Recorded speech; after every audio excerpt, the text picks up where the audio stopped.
Mais de 2 semanas após as chuvas que deixaram um rastro de destruição e morte na cidade de Petrópolis, o Corpo de Bombeiros e a Defesa Civil continuam as operações para procurar por 4 desaparecidos. Ao todo, segundo a Polícia Civil, são 233 corpos que foram encontrados até a tarde desta sexta-feira, dia 4. Entre os mortos estão 138 mulheres e 95 homens. Há 44 menores de 18 anos entre as vítimas.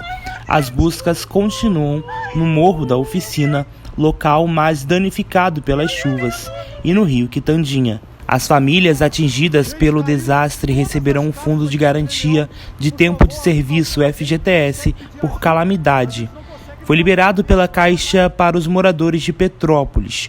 Com o estado de calamidade, os valores serão disponibilizados para saque, como explica a advogada Mariângela de Castro. Nós vimos aí em alguns locais do país, estamos passando por problemas sérios, por causa das chuvas que são naturais dessa época do ano. Então, em todos os locais e regiões que forem atingidos e que os órgãos competentes decretarem calamidade pública, as pessoas lá poderão sacar o FGTS. Existe um limite para usar? Existe. O valor de R$6.200 está em torno de R$6.000. Para isso ser feito de forma administrativa. Caso tenha alguém que necessite do valor maior, é só buscar a ajuda de uma advogada para poder proceder com uma ação jurídica, que é onde vão se explicar que a necessidade é maior e aí aumenta a chance dela fazer o saque integral. Então, nesses locais, se as autoridades competentes tiverem decretado calamidade pública, lá poderá ser efetuado o saque FGTS.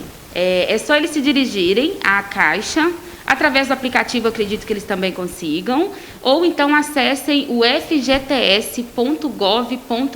Lá tem todas as informações, incluindo os documentos necessários para que eles possam efetuar o saque calamidade. Jornal Cidade 24 Horas. Oferecimento CEASP, o maior centro privado de abastecimento de alimentos do Brasil, em São Pedro da Aldeia. AE Soluções Financeiras e Cooffices 178, salas e consultórios.